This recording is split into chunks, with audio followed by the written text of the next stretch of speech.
Hi, and welcome back to session 6, panel discussion on counselling supervision. I'm Anna Middleton, one of the steering committee for the World Congress on Genetic Counselling. And this session is about counselling supervision, which is a service offered to support clinically practicing genetic counsellors. And it's available to many genetic counsellors around the world, and particularly in the UK, it's a mandatory part of practice. So for genetic counsellors that are regularly seeing patients who need a safe, brave space to download and debrief difficult clinical encounters, this is where they take their cases to their counselling supervisor. And it's worth saying that counselling supervision is not line management. It's not the same as clinical supervision, which is where you focus on the genetic aspects of a case. This is a place to debrief difficult ethical issues or difficult psychological issues that might be raised. It's a safe space, and it really is a part of practice that helps to avoid burnout and helps to support the genetic counsellors in their work.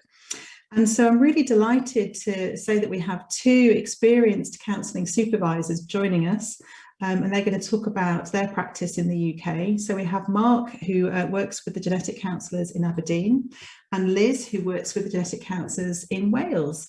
So I'd like to hand over to both of them to fill us in a little bit about their practice. And I'd like to start with Mark. So over to you, Mark.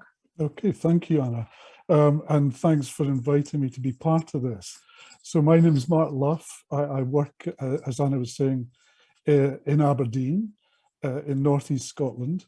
And I've been involved with genetic counselling supervision for the last 15 years, I think, or thereabouts.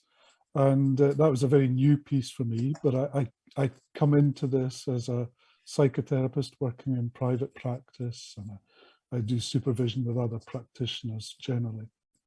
So I've been involved, as I say, in Aberdeen. I offer one-to-one supervision. So once a month, I meet up with each of the genetic counsellors, as you're describing, just an opportunity to think about the work, to open it out, to look at it, to process whatever they need to process about it, if it's been difficult or challenging. Or if there are there's other aspects around this that I hope we'll begin to talk into, but that's a very quick intro to who I am. So. Lovely, Mark, thank you. And over to you, Liz. Hi Anna and Mark, and thank you for inviting me as well. So I'm Mark in Scotland, and I'm in Wales, in South Wales, and I've been supervising the counsellors, I think maybe up to 10 years now. I remember when the call first went out, would anybody want to supervise a group of genetic counsellors across the South Wales band? So this was over quite a geographical region. And I was kind of curious about this group of professionals who also had mandatory supervision, which I've often thought should be across a lot of the NHS, but is only luckily in a few pockets of our NHS. So I offered, and I met a group of professionals who we would meet midway. So I would drive about an hour and they would drive about an hour. We would all meet in the middle. And so we met as a group. And I've been doing that for many years. And the only time I've seen people individually, which sounds like much more common from Mark's perspective, is if somebody was struggling in work, or they were having a particularly difficult time for some reason, and then they might have some additional individual supervision. And then, of course, when people are doing their professional accreditation, I would look over their work and I'd be able to write a report about their counselling skills and give them feedback. So that's been my role. And similarly to what Mark says, it's been very much about a very safe space for people to talk about their experiences in work. And I probably, as a psychologist, that's maybe why I've been doing maybe a bit of teaching in my supervision, and maybe because it's a group. So we've often had a teaching element, and my clinical specialism is trauma and grief and chronic conditions. So I work in a general hospital anyway.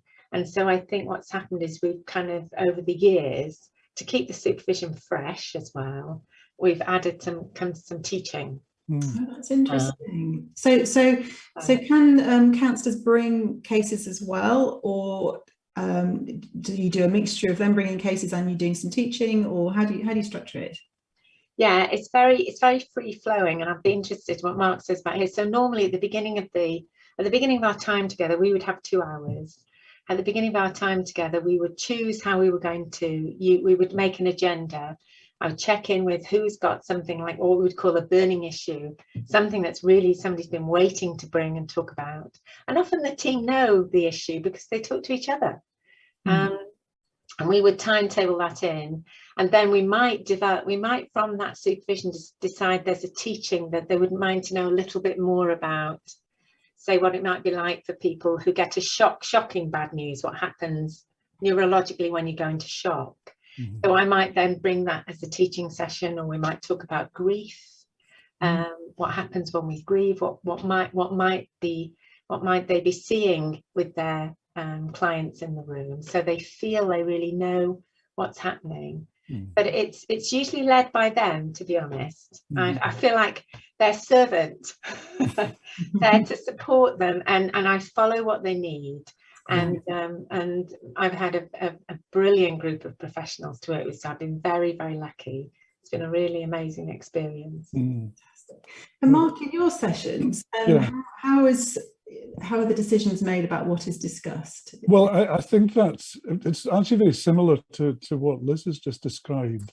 I think one of the pieces for me that I'm particularly interested in, though, are what the needs are of, let's say, a new genetic counsellor.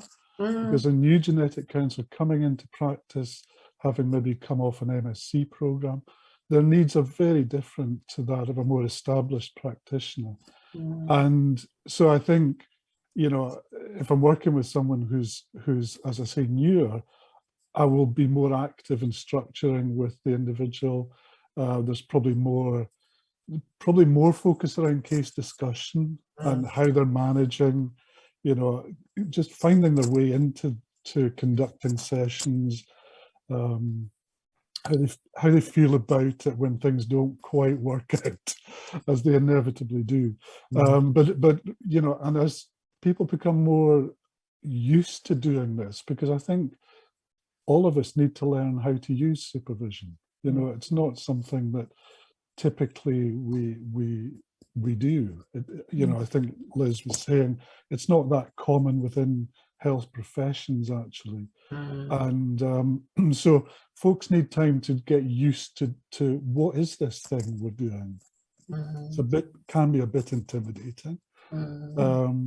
And so I think there's a bit there about just learning to use it, becoming more active.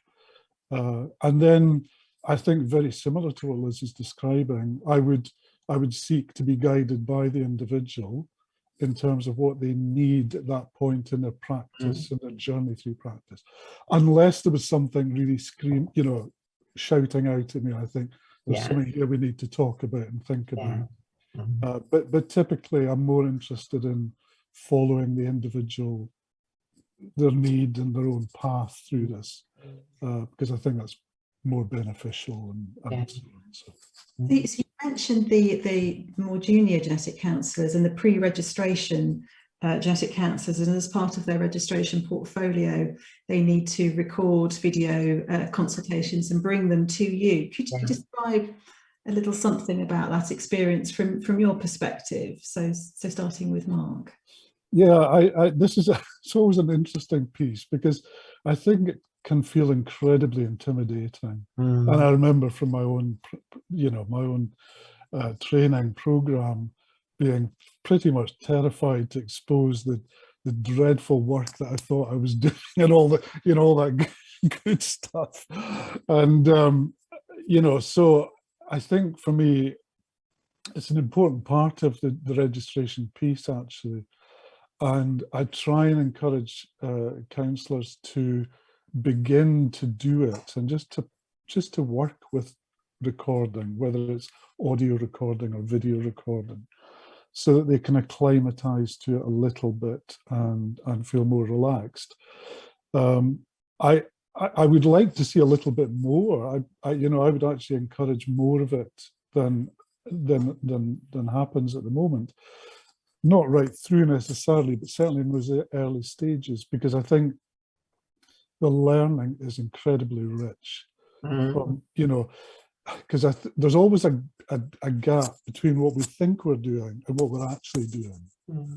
And you know, I'm not there to catch anybody out, you know, not at all, but to be able to work in that safe way, as Liz was talking, where you can really be open to, wow, what was that now? What was that about? Gosh, I didn't know I'd said that, or I didn't know I missed that, or whatever. So you can really focus into some of the much more nuanced bits of the interaction. And I've seen huge growth for individual counsellors in working from recorded material.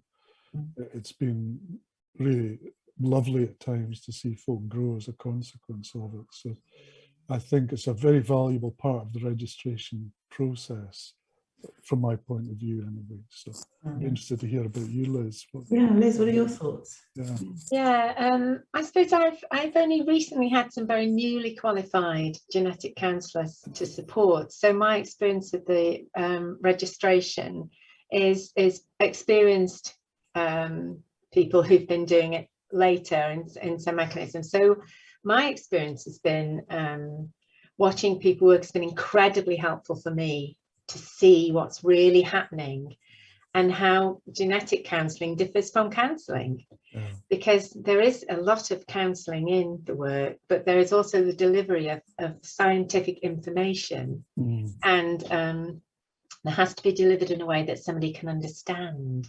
So this isn't scientist to scientist, this is scientist to the public in a way. So the skill of being able to deliver information at a pace where it can be understood, that was one of the things I really witnessed when I saw the recordings I watched. And it was incredibly interesting to listen to. And like Mark says, it's very difficult to have record yourself and have somebody look at your recording, because we all have a negative bias, don't we? We all look to the, what did we do wrong rather than the things we did right. But I think if you're in a trusting relationship with your supervisor, then you can kind of bear to share. And I think you can bear to hear that you could have done, it's the way you phrase it which helps me look at it slightly differently. I mean, I luckily have never had to look at a registration video that I was concerned about, because if anything, they've been incredibly impressive. And I felt I've seen very rich skills. So I think if I had watched newer genetic counsellors or fresher from studies who might still have some learning edges, that would be a challenge for me to help somebody hear my kind of hopefully constructive points without feeling diminished by it. So I haven't had that experience, I have to say, and but it's very rich.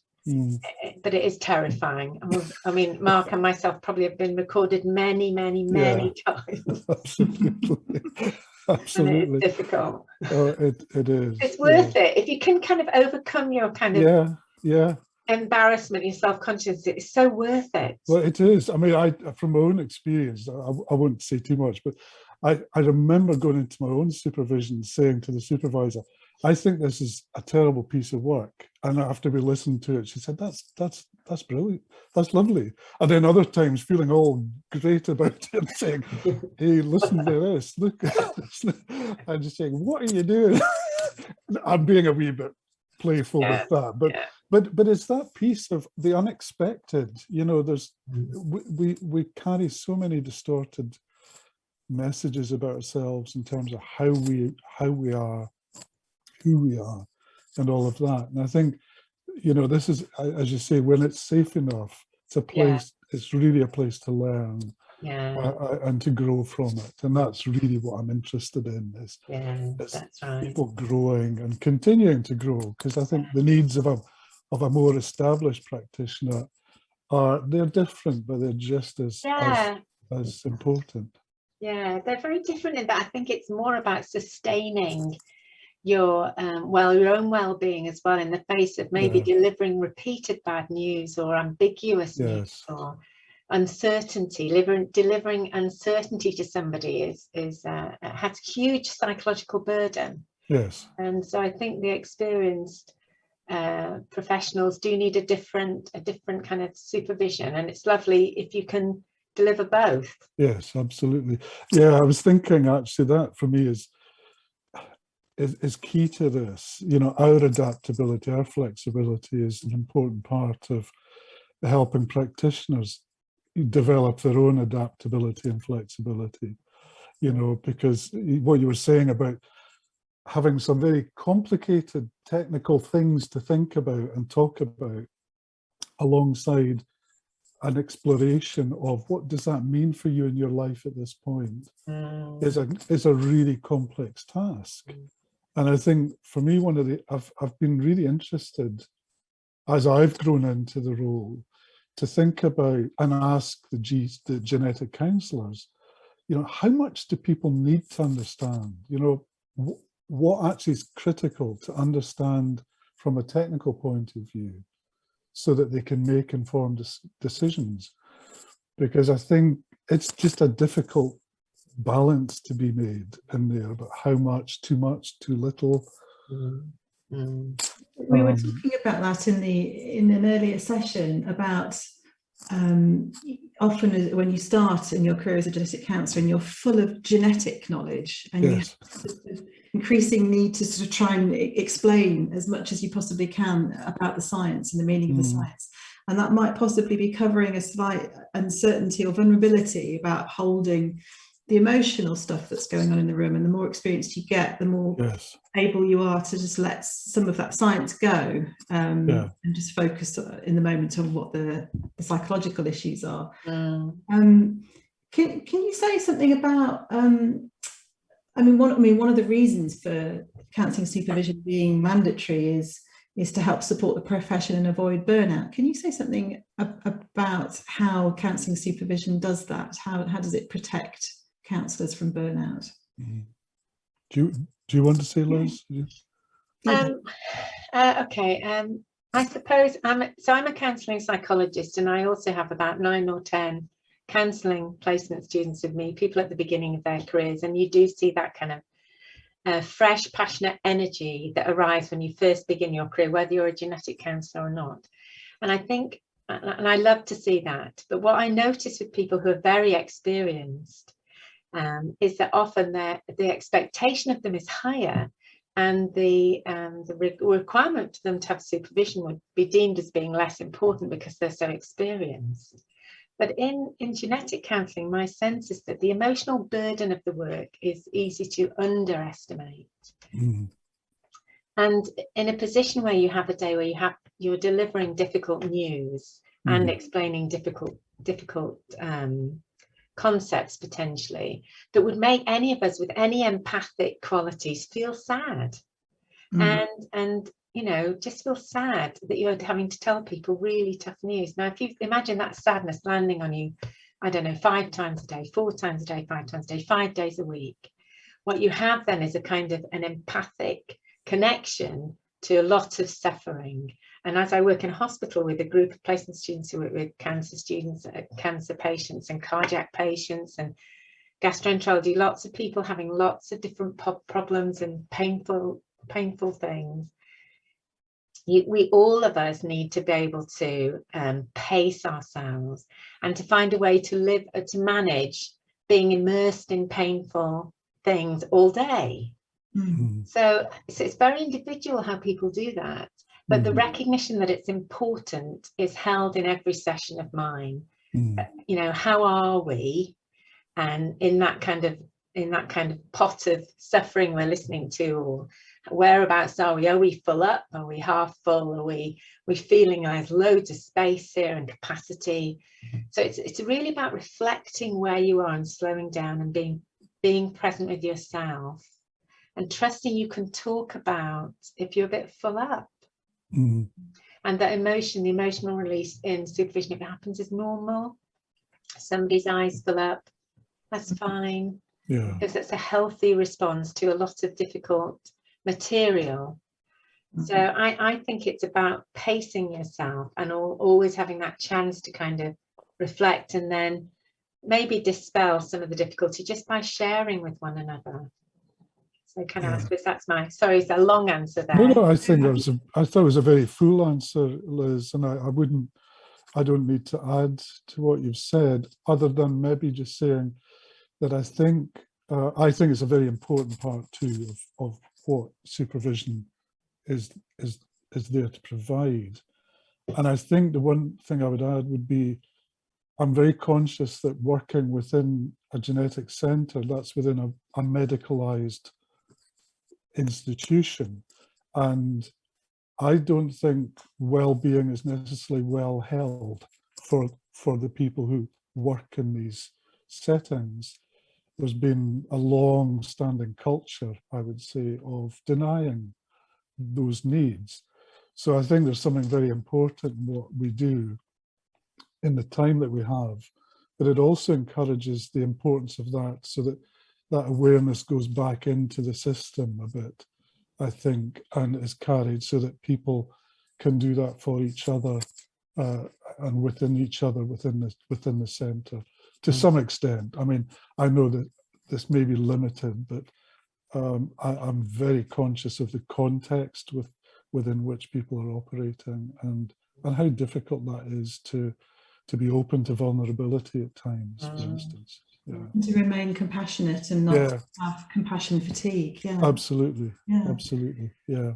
I'm very interested to hear your thoughts on. So we have, the GCRB and AGNC, support the concept of counselling supervision being offered to genetic counsellors within work time by a qualified counsellor, a psychotherapist, psychologist trained in supervision, who is paid for by the service, which gives it all integrity and credibility, and shows that it's very, very important. And so that's what we have in the UK. And if people can also at the same time do peer-to-peer supervision, so peer group supervision, that's great. But that doesn't replace external counselling supervision. And I wonder if you could sort of reflect on that a little bit, because I think in some genetic counselling services, the only service on offer is a peer-to-peer supervision, which is something quite different. Yeah. Would you be able to reflect on that? I'll start and Liz, please shout. I think that's an interesting challenge. I think there's a real place for peer-to-peer and in a way group reflective practice within teams, and certainly I think it'd be fair to say that in my time working with the Aberdeen team, there's been an increase in the amount of more reflective practice that people do in their own settings. So, for instance, a new genetic counsellor coming in might do a piece of work with a colleague, and I think that's got a place. And I'm really interested in encouraging observation, reflection, and feedback, because I think we all grow from that. Having said that, I think there is a huge benefit in having some external input. Not that I'm not going to say that's the perfect thing. It's that we are always right or have the view, but I think to be outside of things allows a bit of noticing of internal dynamics that can sometimes become problematic or limit the extent of the supervision. So I think it's healthy, in my view, to have some form of external consultation if it's possible. I can understand that maybe in certain countries or in certain systems that may be more difficult for all sorts of reasons, but I think it's an important element, the external piece coming in, not to proclaim, but to be involved, to notice, to offer a different perspective. So that I think that's where I'm coming from on this question. And that's the rationale for having it, is having outsider voice. Yeah. What are your thoughts, Liz? Do your counsellors meet together doing peer-to-peer support as well?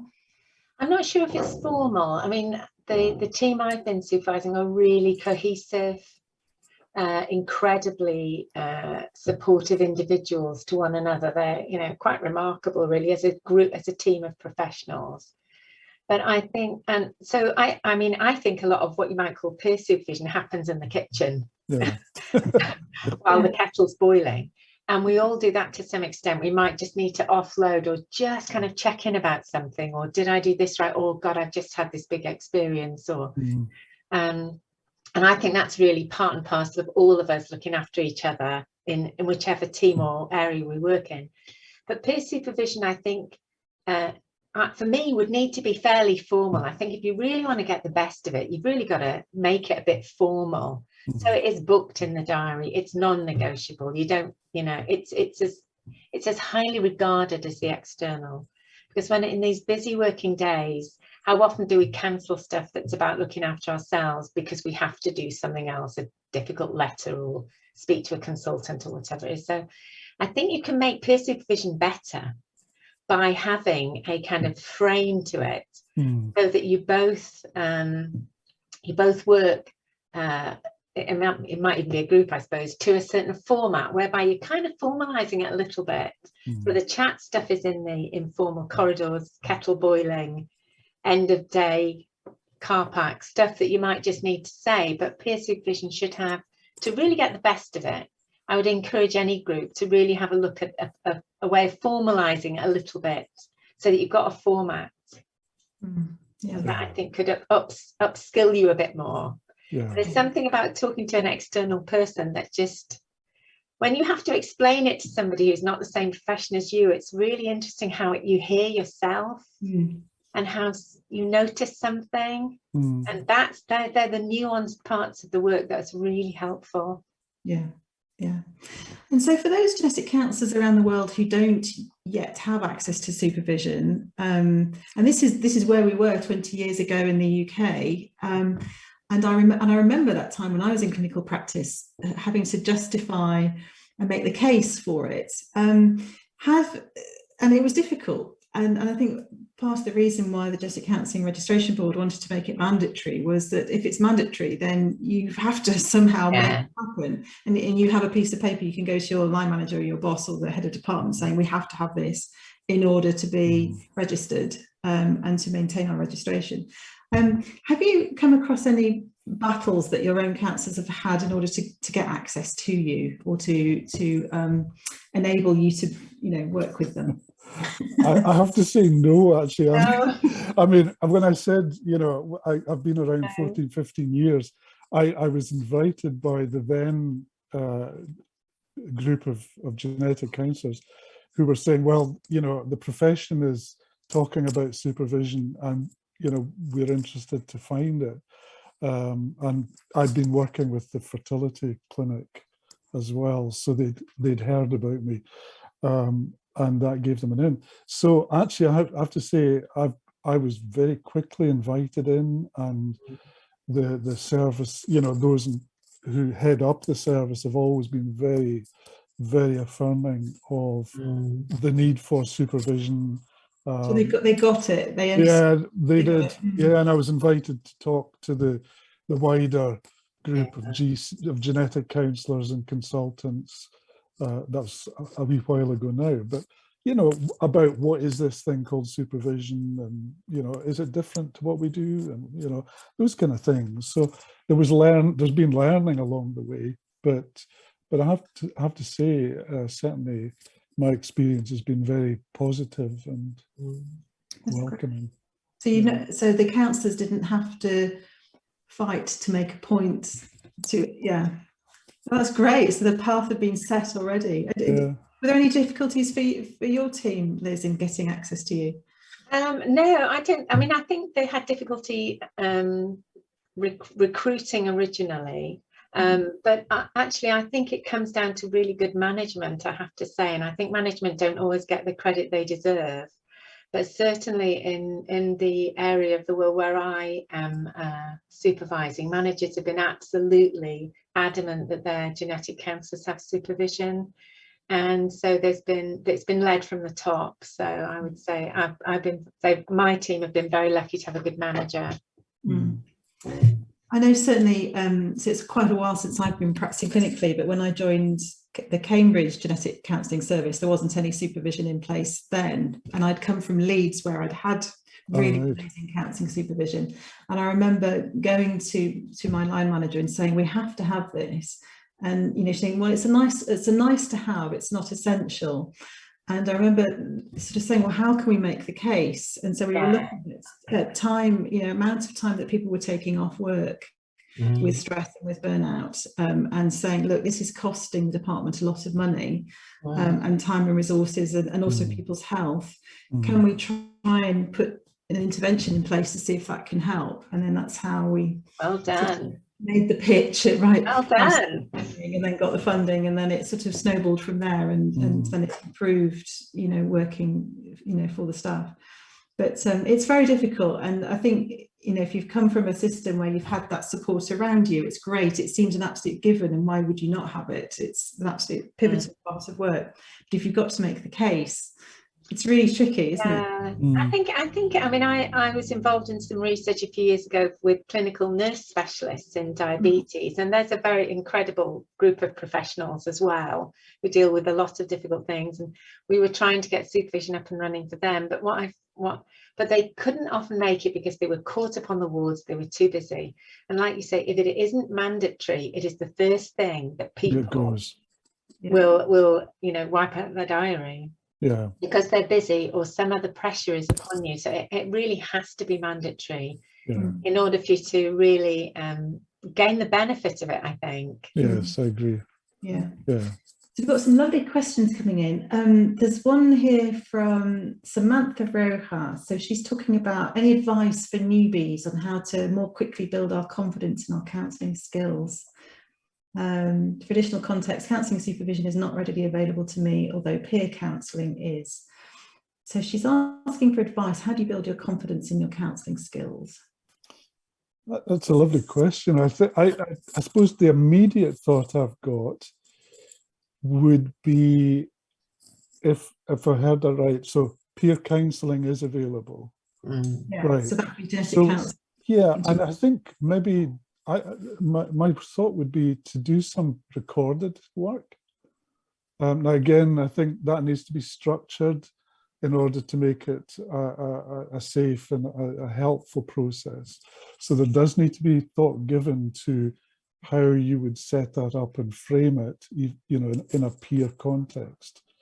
But I think to listen to a short section of work and think about it together, you know, in a structured way. There is a way of working that's eluding me at this moment, which is a more systematic way of reflecting a piece of work. But that would be one option that I can think of immediately, because I think to develop practice, it's really important to get a sense of what you're actually doing, how you're saying it, what you're responding to. And I suppose my early training was really about taking 5-minute sections and looking at it exchange by exchange. What was going on? What informed that question? What was there in the back of my head that brought me to say this as opposed to that? And why did I respond to the client, the patient, however you think of the person? Why did I respond in that way? And be curious about it. I think to develop a curiosity about these things and to do it in a way that is not punitive. Now, it's very easy working in peer settings to be saying, oh, but I would have done it this way. And actually, that's not really a helpful response. You've really got to take a much more measured approach to it. But that for me would be the obvious way of doing it. Sorry, long answer, but no, that's I think it's a good answer, because certainly as counsellors and psychotherapists and psychologists, we kind of have to learn that way, don't we? We really have to examine ourselves and that is a really good way of learning, I suppose. Building confidence for me, so I have a lot of new counsellors that I supervise rather than genetic counsellors, but it's very similar principles. You're brand new, you've got all this theory in your mind. How do you feel good and confident as you go into the room? So I probably do a lot. I increase supervision if somebody isn't feeling confident. That's the first thing I do. And when we look at your kind of emotional experience of the session, when do you feel your heart sink, or when do you feel you're doing okay? What do you notice around kind of what I would call specific points in the session? And then we also really do focus on, you know, yes, things you might want to do different next time or reflect on, but what did you do well? And what do you feel good about? And so there's a kind of balance, because it's really easy to talk about all the things we do wrong. And I have to say, when I go to my own supervision, that is mostly what I talk about. My difficulties, my reactions, my anything that I think I could have done better comes out. And actually, I'm a very competent professional, but what I need to talk about is what I'm really wobbly about. And I think slightly switching the attention as well to what you're doing well. What did you feel comfortable at in your new sessions with your new client group? Can just help remind us that we're mostly pretty good, even when we're new. We're mostly pretty good, and that it's okay to have a learning edge with another part of your session. Like I think that's a point well made, Liz. You know, I think to be able to focus on those pieces that have worked well, where you felt good, and really take a look at that. What was it? What was it about that? You know, think about that a bit more, and just dig into it a little bit. Not to kill it with analysis, but as you say, to enrich it and really get the sense of, oh, okay, now I know what that feels like, sounds like, those sorts of pieces. Actually, I would add journaling is a really good way of building your confidence too, you know, because when you journal, you're mindful, you're using a different part of your brain when you're thinking, and writing especially. So journaling is a really good way to kind of accelerate your own learning. And the more you do, the more confident you feel. So there are different ways of building your confidence, and journaling might be one of them. Wow, it's so lovely to be thinking how we feel. I mean, that's what it's all about, isn't it? It's the feelings that we have, and even as a researcher myself now, so much of the focus is on analysing how other people are feeling, or we're observing them thinking or doing something. Absolutely. And it's just so refreshing to be reminded this is actually about us. And I think, you know, it's either in the service of our own development or our own well-being, or it's in the service of the relationships we're building with the people we're working with. You know, to be able to notice what I'm feeling, what I'm thinking as I'm working with somebody is an incredibly helpful piece. You know, and that's a faculty to develop. You know, we don't come into the world just with that sitting there. That comes with time and experience and practice of stopping, pausing, thinking, reflecting, you know, all these things we're talking about. And that, I think, is such a important part to being available to people, to being able to really think deeply with them as they struggle with whatever they're struggling with, contending with it. So, and the supervision is the facilitation of that, isn't it? It's you supporting the genetic counsellor on their journey with what they've experienced. That's right.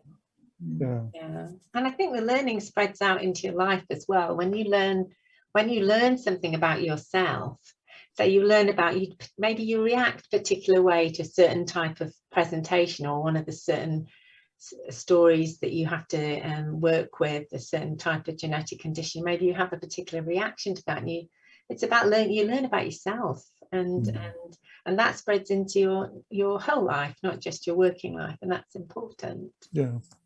Absolutely, like a bonus gift. So we're nearly out of time, and will you guys be able to join the spatial chat? So if you, I'm hoping that we've given you the information so that you can join the social chat. It's basically a networking forum, so that if people have other questions, they can put them to you. But offline, I'll fill you in on that. Thank you. You saw the looks of horror. No. Only time for me. I'm very willing. I'm very willing. I just might need a bit of help. So within the Congress, people have been congregating in a networking space, so they can actually ask questions of each other directly. So one last question. Okay, so someone said, just wondering how to start getting counselling supervision mandatory in a country where it does not exist yet.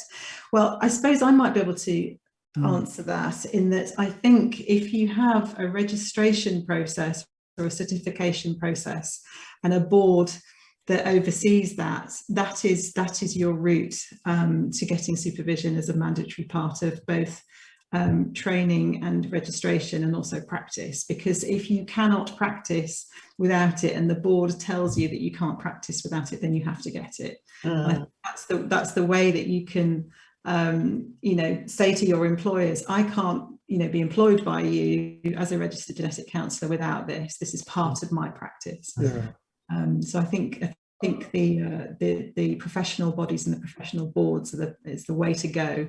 And then I think there's an educating piece as to what the benefits are.